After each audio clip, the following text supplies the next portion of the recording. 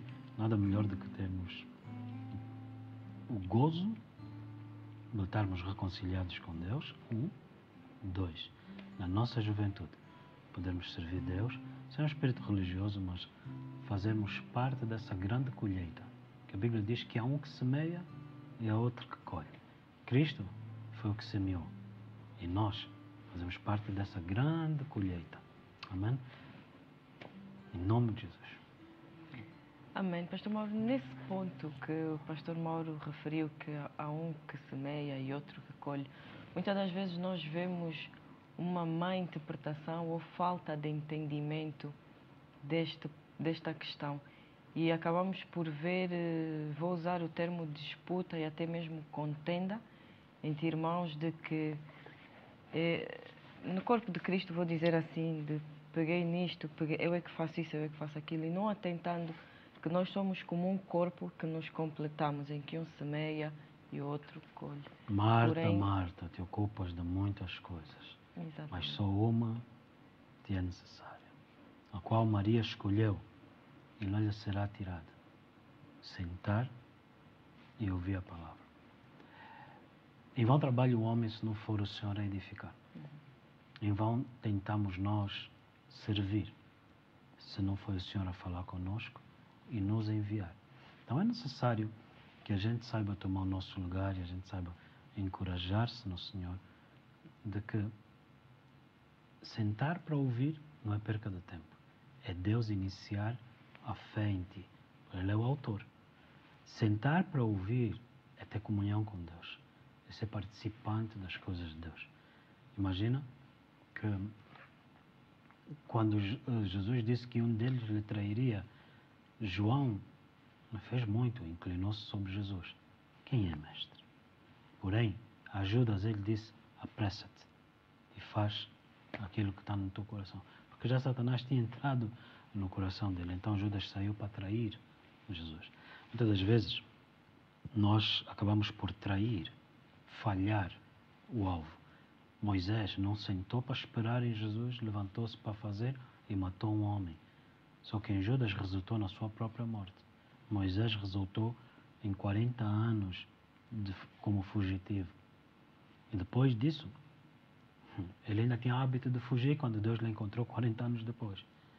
Quando Deus disse, atira a vara, que é a palavra, e que se transformou, como a palavra expõe o erro em nós, transformou-se numa serpente. Moisés quis fugir. E Deus disse, para de fugir. Como preparar um povo bem disposto. O próprio Deus nos confronta naquilo que são os nossos medos, naquilo que faz com que a gente pare de fugir, ou queira fugir, naquilo que sejam as acusações em nós que fazemos ou acusamos os outros. E o Senhor, quando vem confrontar-nos, Ele vem confrontar para destruir as obras do diabo em nós. Você tem que entender que antes de Cristo o diabo trabalhou em nós. Doutrinas de demónios, hábitos de demónios, mentiras de demónios. Então Deus veio para destruir isso e edificar em nós à medida que sentamos aos pés deles, para que sejamos conforme a imagem do seu Filho primogênito. Glória a Deus. Eu acho esse cenário, Marta, Maria e Jesus Cristo, eu acho muito interessante, porque geralmente... E foi sempre numa casa. Bem, geralmente quando se refere a esse cenário, toca-se muito mais na vertente do servir, que é o que Marta estava a fazer, mas não a fazer no momento que devia, ou da forma que devia. Mas Marta, para além do servir, ela também tocou em outros aspectos que eu reparei. Quando Jesus chegou, Marta o hospedou, e aí vemos o princípio da hospitalidade. Mas Marta não fez no momento que devia fazer conforme devia, mas Marta o hospedou. Também vemos quando Marta falava com Jesus em relação a Maria, pedindo que Jesus dissesse a Maria para também servir. E vemos que Marta ali estava a orar. Entretanto, o ponto aqui é, Marta, ela praticou princípios poderosos, mas fora... Assim, muitas das vezes nós oramos, né? O Senhor, eu estou a servir, ninguém está a servir. Elias faz isso. Eu sou o único, não quero mais, quero morrer. E me parece que isso é uma distração do diabo, levando pessoas em autojustiça. Estás a servir sozinho. Olha, os irmãos não servem. A um é dito 30, a outro 60, e a outro a 100 por um. Cada um haja e faça conforme o Senhor lhe disse. Não nos comparando com porque que o outro tem mais, porque que ela faz menos. Não. Cada um seja fiel naquilo que o Senhor lhe deu. Eu Amém? te diria, Pastor Mauro, que no ponto de nos distrairmos, porque acho que isso é distração, se o Antônio e o João fizeram mais ou menos do que eu, por exemplo, é tirarmos o foco do Senhor e olharmos para nós mesmos, ou até mesmo não atentarmos para aquilo que o Senhor está a falar conosco e que cada um de nós deve fazer, mas antes atentando para o Antônio ou para o João. E uma pergunta que em tempos deparei-me a falar com alguém sobre esse ponto, no sentido de fazer conforme sem olhar para a esquerda ou para a direita. E lembro-me que a pessoa dizia, não, mas aconteceu isso, aconteceu aquilo. E eu lhe dizia, mas tu estás a servir por causa do Senhor ou estás a servir por causa disto ou daquilo? Então, muitas das vezes, acho que isso é uma distração muito grande que se levanta, em que as pessoas tiram os olhos da cruz. Exatamente. E um ponto interessante ainda no mesmo cenário, já vimos que Marta, ela pratica princípios poderosos, hospitalidade, servir, oração, mas ela não faz o que é a essência. Então nós vemos, muitos aprendem ou ouvem pregações, ou ouvem ensinos sobre esses princípios poderosos, mas eles não sentam para realmente serem transformados, para realmente carregarem a essência. E então, ao fazerem, nós estamos a fazer guiados pelo Espírito. Amém. Terminando aqui, eu faço a seguinte pergunta. Nesse ponto que a Joana mencionou, que seria, Catiana, servir ao Senhor nesses princípios, hospitalidade, todos esses pontos, guiados pelo Espírito Santo. Aleluia. Aleluia. Aleluia. Não percam o nosso programa às 18 horas, a Palavra de Deus na minha boca. Faça espaço, seja participante. Nuvens de glória, nuvens de glória, nuvens de glória, nuvens de glória, janelas abertas, nuvens de glória, nuvens de glória, nuvens de glória, janelas abertas.